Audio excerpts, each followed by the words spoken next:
요셉의 의로움 제가 한번 정리를 한번 해드리도록 하겠습니다. 율법을 잘 지키고 잘 아는 자가 의롭다라고, 당시에 의로운 사람은 율법을 잘 알고 잘 지키는 사람을 의롭다라고 말씀을 드렸습니다. 요셉은 당연히 율법을 잘 아는 의로운 사람이었습니다. 자, 그리고 나서 PPT를 보시면 율법을 넘어서 하나님의 언약 계시를 선명하게 요셉은 받아들였던 사람이에요.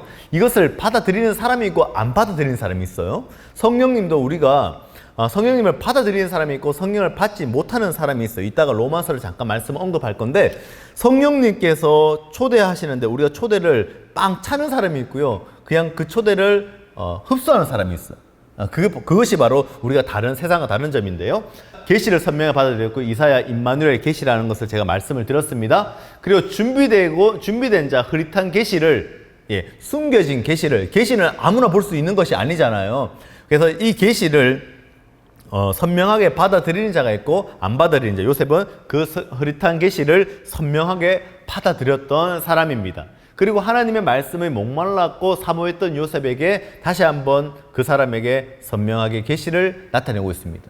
지금 이 자리에 오신 여러분도 마찬가지고, 우리 33명의 우리 말씀 신약 이야기를 공부하기 위해서 온라인을 듣는 모든 사람들이 지금 하나님의 말씀을 목말라하는 사람이잖아요. 그래서 이 목말라하는 사람이 사모했던 우리 33명이 요셉처럼 하나님 말씀을 받아들였던 것처럼 여러분들도 당연히 받아들일 거라 저는 믿습니다. 그리고 순종했던 이 요셉의 말씀이 1장에 의해 나타내고 있습니다. 그리고 나서 이제 세례 요한인데요. 세례 요한에 관한 이야기인데, 세례 요한 3장입니다. 3장을 한번 볼게요. 3장 그때에부터 시작해서 우리 12절까지만 한번 읽어볼게요. 3장 1절부터 12절까지 다 같이 우리 한 목소리로 한번 읽겠습니다. 시작. 그때에 세례 요한이 천국이 가까이 왔느니라 하였으니 그는 선지자 이사야를 통하여 말씀하신 자라. 일렀을 광야에 외치는 자의 소리가 있어 이르되 너희는 주의 길을 준비하라, 그가 오실 길을 곧게 하라 하였느니라. 이 요한은 낙타털 옷을 입고 허리에 가죽띠를 띠고 음식은 메뚜기와 석청이었더라. 이때 예루살렘과 온 유대와 요단강 사방에서 다 그에게 나와 자기들의 죄를 자복하고 요단강에서 그에게 세례를 받더니, 요한이 받은 바리새인들과 사두개인들이 세례 베푸는 대로 오는 것을 보고 이르되 독사의 자식들아, 누가 너희를 가르쳐 임박한 진노를 피하라 하느냐. 그러므로 회개에 합당한 열매를 맺고 속으로 아브라함이 우리 조상이라고 생각하지 말라. 내가 너희에게 이르노니 하나님의 능히 이 돌들도 아브라함의 자손이 되게 하시리라. 이미 도끼가 나무 뿌리에 놓였으니 좋은 열매를 맺지 아니하는 나무마다 지켜 불에 던져지리라. 자, 말씀 보겠습니다. 지금 세례 요한과 예수님에 관한 조금 비교를 하고 있는데요. 자, 처음부터 세례 요한과 예수님이 똑같이 하는 말이 있어요. 회개하라. 회개하라는 말, 언약에서 떠나있던 백성들이 돌아오는 것이라고 되는데, 회개라는 말이 메타노이아라고 해서 내 생각을 바꾸고요, 내 행동을 돌이키는 거예요.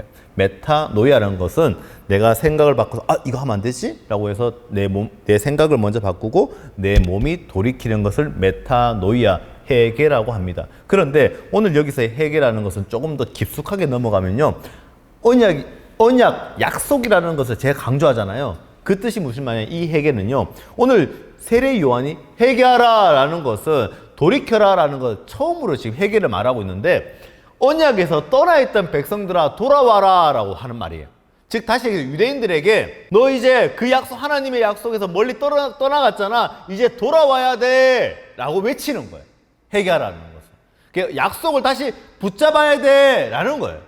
자, 무슨 말인지 알겠죠? 그리고 나서 두 번째는요, 천국이라는 거예요. 다른 곳 장소를 넘어 그리스도가 이 땅에 언약으로 오시고 제한적인 것을 넘어서 하나님의 통치, 주권이 행사하는 나라라고 제가 설명을 해줬습니다. 자, 여기서 마태복음만 천국이라는 것을 말하고 있어요. 마태복음, 왜 마태복음에 천국하는 유대인들을 향해서 배려하는 거예요. 자, 그런데 이 천국이라는 것은 우리 옛날에 어르신도 마찬가지겠지만 하늘나라, 죽어서 가는 천국이라는 이 제한적인 공간을 많이 좀 이해하고 있는데요. 이 신약에서는 마태복음 하나님의 나라, King of the God, King of the Heaven이라는 것은 이 땅에서 이 천국은 죽어서 가는 이 제한적인 것을 말하는 것이 아니라 이 땅에도 이 천국 하나님의 나라가 완성되는 지금 진행 중에 있는 거예요. 자, 그래서 천국이라는 것은 다른 그 땅, 언약의 약속 오시는 그 땅, 이 땅에 지금 하나님께서 약속으로 오셨잖아요. 예수님이 이 땅 가운데 오셨는 이곳이 바로 천국이라는 거예요. 우리는 죽을 수밖에 없는 죄인이잖아요. 우리는 그냥 죽음의 구렁텅이 속에 넘어갈 수 없는 죄인인데, 예수님께서 우리에게 기회를 주시고 대신해서 죽으시고 저주를 대신 받으셔서 십자가의 고난을 받으시고 죽으셨잖아요. 그것을 바로 우리는요, 이 땅에 자체로 오심으로 통하여서, 약속의 언약을 오심으로 통하여서 뭐예요? 천국이라는, 그것이 바로 하나님의 나라라는. 자, 하나님의 나라는요, 우리는 제한을 넘어서서 어떻게 해요? 하나님의 통치와 주권이 행사하는 이곳, 즉 다시 얘기해서 가정이 될 수도 있고 직장이 될 수도 있고 또는 학원이 될 수도 있고 학교가 될 수 있고, 하나님을, 예수님을 주라고 고백하는 내가 여기 있는 이곳이 바로 하나님의 나라, 즉 천국의 제한을 둔 자가 아니라 더 넘어서서 하나님의 나라를, 이 땅에 오신 약속을 하신 그 통치, 그 행사하는 주권, 그것이 바로 하나님의 나라다라고 말하고 있습니다. 그리고 나서 이사야 40장 3절대로 왕 중의 왕, 준비된 자 소리치는 요한이 지금 나타내고 있습니다. 3장을 보시면은, 자, 1절, 2절을 보시면 회개하라 천국이 가까이 왔느니라 라고 되어 있습니다. 그리고 외치는 자, 광야에서 외치는 자, 사복음서에서 모두 동일하게 세례 요한은 예언의 성취라고 해서 이사야 40장 3절에 말했던 것처럼 광야에 외치는 자의 소리로 해서 소리치는 자로 지금 자기를 나타내고 있습니다. 자, 그리고 나서 이 세례 요한은요, 에세니파라고 하는데, 에세니파라고 하는 것, 에세니파, 그 다음에 이 에세니파에서 쿰난 공동체에 있었다라고 합니다. 자, 이 쿰난 공동체라는 에세니파는요, 사두개파, 그리고 또 바리새파, 그리고 열심당원, 그리고 에세네파, 이 네 파가 지금 있는데요. 이 에세네파 옆에 같은 그 안에 소속된 쿰난 공동체가 있었는데, 이 사막 광야에서 굴을 파고 자기끼리 정결하게 살았던 이 공동체를 말하고 있어요. 이 세례 요한도 이쪽 소속에 있다라고 지금 보고 계시면 되겠습니다. 그런데 이 세례 요한이 세례를 베풀잖아요. 사도 요한이 있고 세례 요한이 있잖아요. 근데 왜 세례 요한일까? 당연히 세례를 베풀었으니까 세례 요한이라고 칭하고 있는 거예요. 그런데 이 당시에 쿰난 공동체에서 세례를 지금 오늘날 목사님께서 침례하듯이 그 다음에 뭐 다시 태어났습니다, 새 사람이 되었습니다, 이런 세례가 그때 했을까요? 안 했어요.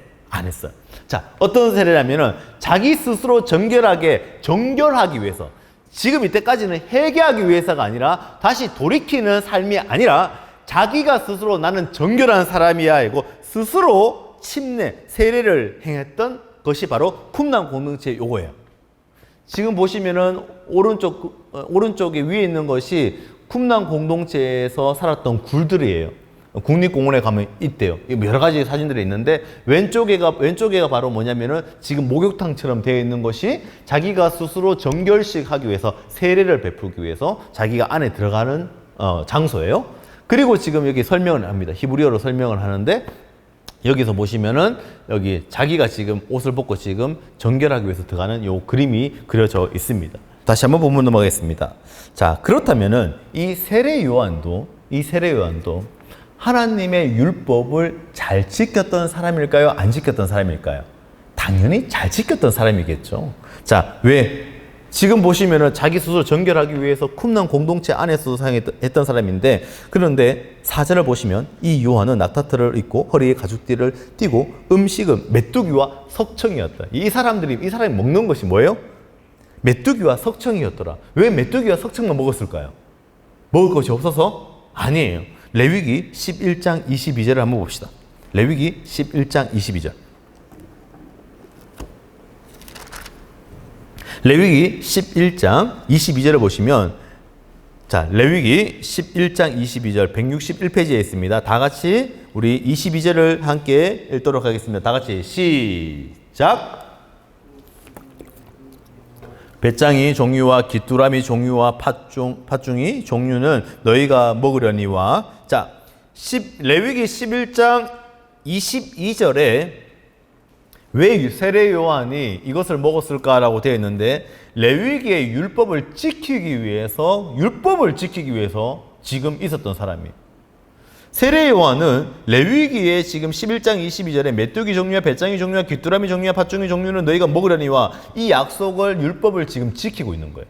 요한은 이렇게 먹는 음식은 이거였더라라는 것은 이 에세네파보다 또 이 쿰란 공동체보다 더 중요한 것은 쿰란 공동체가 이것을 먹었다는 것이 중요한 것이 아니라 이 세례 요한은 말씀이 먼저 우선이었고 모세 율법, 레위기를 지키고 분부했던, 즉 다시 얘기해서 좀 전에 제가 말씀드렸던 요셉처럼 의로운 사람으로서 하나님의 말씀을 주야로 묵상하면서 준비된 자였다라는 거예요.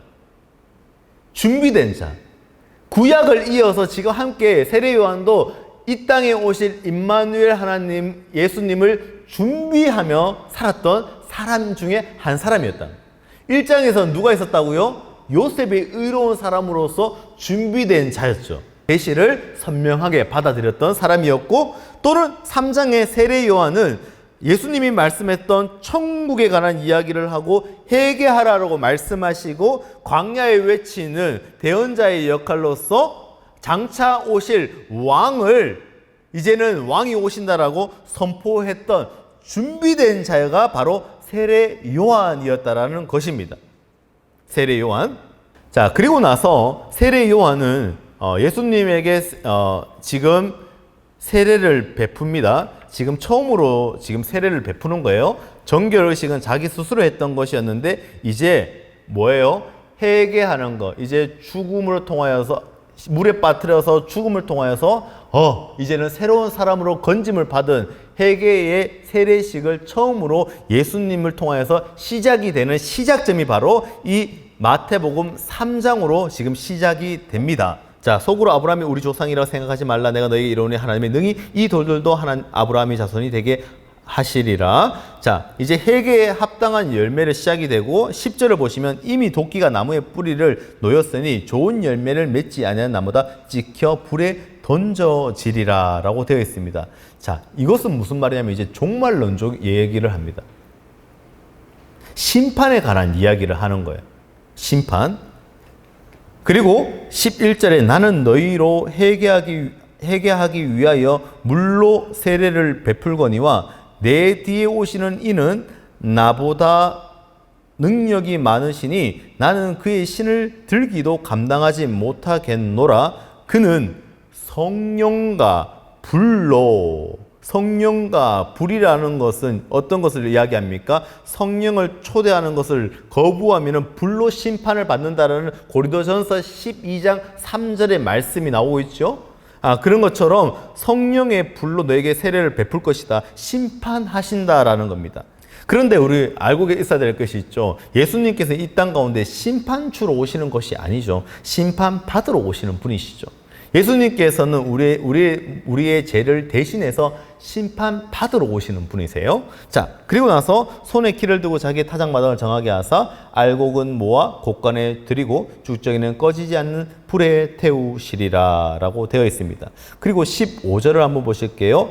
15절에 예수께서 대답하여 이르시되 이제 허락하라. 우리가 이와 같이 하여 모든 의를 주를 겁시다. 모든 의를, 15절입니다. 모든 의를 이루는 것이 합당하니라. 세례 요한이 하나님께, 예수님께서 선생님이 세례를 받는다고요? 라고 깜짝 놀라는 거예요. 그런데 예수님께서는요, 이때 당시에 내가 겸손해서 내가 세례를 받는 것이 아니라 그 하나님의 그 의, 그러니까는 하나님의 긍휼, 이 모든 것을 죄를 덮기 위해서 예수님께서는 그 죄를 덮기 위해서 세례를 받으십니다. 우리가 여기서 좀 알고 가야 될 것이 있는데 로마서 3장입니다. 우리 한번 펴시게요. 로마서 3장. 로마서 3장입니다. 로마서 3장에 보시면 하나님의 의에 관한 것이 나타납니다. 로마서 3장 20절. 로마서 3장 20절에서 26절. 자, 다 찾으셨어요? 자, 신약 243면에 있습니다. 자, 이제 결론으로 이제 갑니다. 다 같이 한 목소리로 읽겠습니다. 20절 시작. 그러므로 율법의 행위로 그의 앞에 의롭다 하심을 얻을 육체가 없나니 율법으로는 죄를 깨달았음이니라. 이제는 율법 외에 하나님의 한 의가 나타났으니 율법과 선지자에게 증거를 받은 것이라 하심이라. 아멘. 동그라미를 20절부터 26절까지 한번 읽으시고 오늘 이 말씀을 좀 묵상을 하셨으면 좋겠습니다. 하나님의 의, 하나님의 긍휼을, 하나님의 뜻의 긍휼을 어떻게 표현하냐면은 이 죄를 덮기 위하여서, 무엇을 통하여서? 구원을 통하여서 이 죄를 덮어버리십니다. 예수님께서요. 그리고 이 하나님의 의에는요, 차별이 없대요. 모든 사람들이 동일하대요. 사망, 죄의 사망에서 생명으로 건져주시는 예수 그리스도의 의. 모든 사람이 심판을 받는데 예수님이 이 땅 가운데 심판하러 오시는 것이 아니라 자기가 본인이 스스로 대신해서 심판받으러 오시는 예수님을, 그게 바로 하나님의 의라고 나타나는 거예요. 예수님께서는 십자가의 그 의 대신 죽으시고 심판받으시고 저주 받으시고 그리스도인으로서 우리는 그걸 믿기만 하면은 우리가 구원을 받는 거예요. 그것이 바로 하나님의 의라는 겁니다. 로마서 3장 20절에서 26절을 여러분 줄을 켜시고 오늘 한번 하나님의 의에 관한 하나님의 뜻, 하나님의 긍휼을 위해서 한번 생각해 보시고 묵상을 해 보셨으면 좋겠습니다. 결론을 맺겠습니다. 구원이라는 것은 성령님의 주도적인 역사가 있는 겁니다. 구원이라는 것은 내가 구원을 받기 위해서 구원해 주세요, 내가 구원을 하는 것이 아니라 성령님의 주도적인 역사에 의해서 내가 구원을 건짐을 받는 것을 의미합니다. 태평양에 내가 지금 난파되어서 태평양에 내가 막 수영을 쳐서 내가 섬에 혼자 헤엄을 쳐서 내가 목숨을 건지면 이걸 구원을 받았다라고 말할 수가 없죠. 내 스스로가 그냥 내 힘으로 살았죠. 수영해서. 그런데 우리의 인생은 끊임없이 내 힘으로 태평양에 헤엄쳐서 어떠한 무인도라도 어떠한 섬이라도 수영을 해서 내 힘으로 건짐을 받으려고 해요. 절대 인간은 혼자 건짐을 받을 수가 없는 존재예요. 그런데 예수님께서 이 땅 가운데 오셔가지고 태평양에 헤엄치고 내 힘으로 됐다 꼬르륵꼬르륵 그랬다가 다시 또 헤엄쳤다가 꼬르륵꼬르륵 그랬다가 그러한 상황 속에서 예수님을 통해서 건짐을 받는 거예요. 그것이 바로 구원인 거예요. 그것이 바로 성령의 초대라는 거예요. 그런데 우리는 그 성령의 초대를 거부하면은 우리는 지옥 가는 것이고, 그 성령의 초대를 받으면은, 그 성령의 초대를 허락하고 수락하면은 우리는 구원받는 거예요. 가장 심플한 겁니다. 성령의 주도적인 우리의 초대에 우리는 응해야 됩니다. 그런데 우리는 아직까지도 그 응하지 못하고 자기의 의, 자기의 생각, 자기의 고집, 교만으로 통하여서 결단코 그 성령의 초대에 거부하고 살아가는 사람들이 너무나도 많이 있다라는 거예요. 즉 다시 얘기해서 요셉의 의, 세례 요한에 말씀하는 그 의, 로마서에 말씀하는 그 하나님의 의는 끊임없이 하나님은 지금 계시의 말씀을 우리에게 말씀하고 있는 거예요.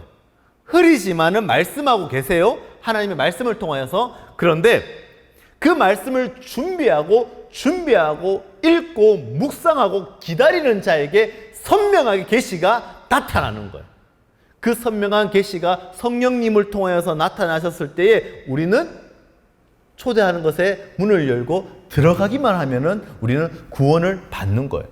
자, 다시 한번 본문 마지막으로 넘어갈게요. 이제 하나님께서 이제 허락하여서 예수님께서 말씀하십니다. 15절에 우리가 이와 같이 하여 모든 의를 이루는 것이 합당하니라 하시니 이에 요한이 허락하는지라. 예수께서 세례를 받으시고 곧 물에서 올라오실새 하늘이 열리고 하나님의 성령이 비둘기같이 내려와 그리고 임하심을 보시더니 하늘로부터 소리가 있어 말씀하시되 이는 내 사랑하는 아들이요 내 기뻐하는 자라 하시니라 라고 하면서 이제 예수님의 왕의 서막이 이제 시작되는 시점입니다. 이때에 성령님께서 함께 오신다라는 거죠. 우리의 삶에 있어서 성령님을 붙들어야 됩니다. 성령님은 함께 늘 우리를 주도하고 있다는 것을 기억하셔야 됩니다. 그런데 우리는 늘 성령님을 빼버립니다. 성령님이 지금 우리를 믿게 하시고 오게 하시고 보게 하시고 평강과 은혜를 주신다는 것을 믿고 성령님께서 서라운드링 우리와 함께 지금 우리와 함께 감싸고 있다는 것을 믿고 의지하고 나아가시는 우리 믿음의 공동체가 되시기를 바랍니다.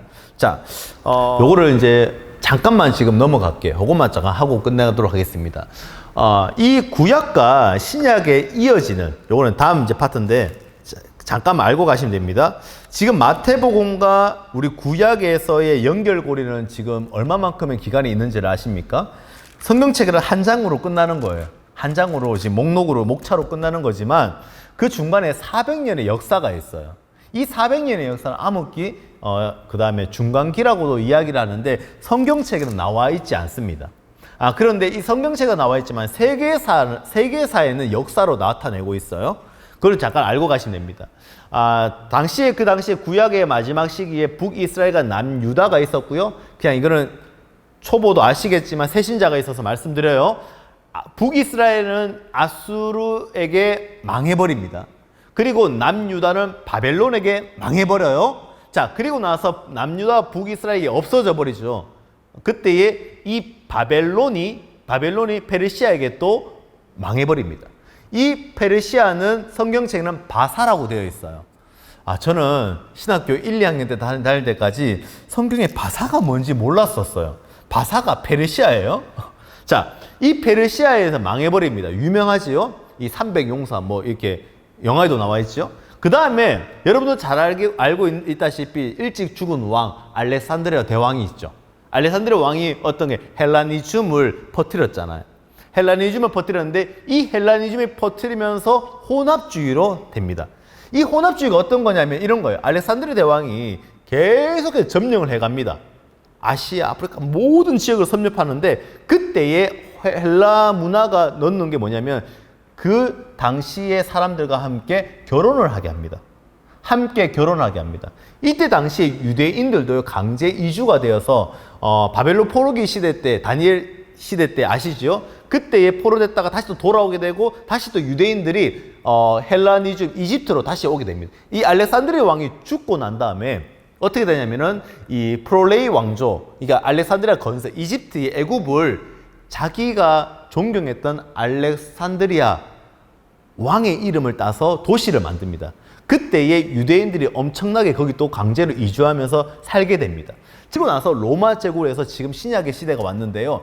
그렇다면 유대인들이 왜 그렇게 율법주의자로 자기들끼리 똘똘 뭉치게 됐냐면 이런 거예요. 혼합주의로 됐고 그 다음에 유대인들이 따로 그곳에 융화되지 않은 사람들이 따로 모였을 거 아니에요. 그렇다면 이런 거예요. 나는 절대 유일신 하나님을 믿는 사람으로서 혼합주의 이방인들과 함께 할 수 없어 라고 해서 자기들끼리 똘똘 뭉치는 유대인들이 있었고 여기는 어떤 사람들이냐 혼합해서 함께 혼합신도 믿고 그때에 어떻게 되면 70인역 성경을 번역하면서 헬라어로 번역하면서 히브리어 쓰는 사람들이 줄어들게 되고 헬라어로 이제 번역이 되는 것이 자연스럽게 언어가 바뀌게 되는 거예요. 이 헬라니즘을 통하여서. 자, 그래서 이런 혼합주의가 있고 그 다음에 유대인들은 자기들끼리 똘똘 뭉쳐있는 유대인들로 성장하게 되는 거예요. 그래서 마태복음이 유대인들에게 너희들끼리 똘똘 뭉쳐있는 이 유대인들에게 말씀으로 너희가 독자로서 이걸 읽어야 된다. 너희가 지금 율법주의자로 지금 그렇게 가는 것보다 보이는 것에 가는 것이 아니라 하나님의 언약의 성취로 지금 더 눈을 떠야 돼. 라는 것을 나타내고 있는 거예요. 자, 이해가 되시죠? 자, 그리고 나서 대헤롯 왕, 지금 보시면은 우리가 잠깐 넘어갔지만은 2장을 보시면은 헤롯 대왕 2장 1절을 보시면 헤롯 왕 때에 되어 있습니다. 헤롯 왕 때에 이때는 로마 제국에 의해서 이 팔레스타인 지역에서 분봉 왕들을 많이 세워놨는데 이때 대헤롯 왕을 세웠는데 이 대헤롯 왕이 2장 1절에 나오는 왕이고요. 그 다음 절에 보시면은 세 명의 왕들, 헤롯 안티파스가 나오고 빌립이 나오고 아켈라오가 나옵니다. 이때의 왕들, 그 다음에 좀 알고 그냥 체크만 하시고, 아, 이때의 왕들, 대헤롯 왕이 죽고 왜 계속 헤롯 왕이 나오는지 여러분 체크하시면서 보시면 됩니다. 요걸 한번 참고하면서 보시면 되고, 저희가 종이에 지금 유인물에 지금 나와 있을 겁니다. 나중에 제가 이 지명에 의해서 잠깐 설명을 할 게 있어서 제가 지도를 넣었는데요. 저기 보시면은 가이사, 아까 좀 전에 제가 뭐라고 했어요? 헤롯 안티파스 빌립 아켈라오라고 했죠. 예. 빌립이라는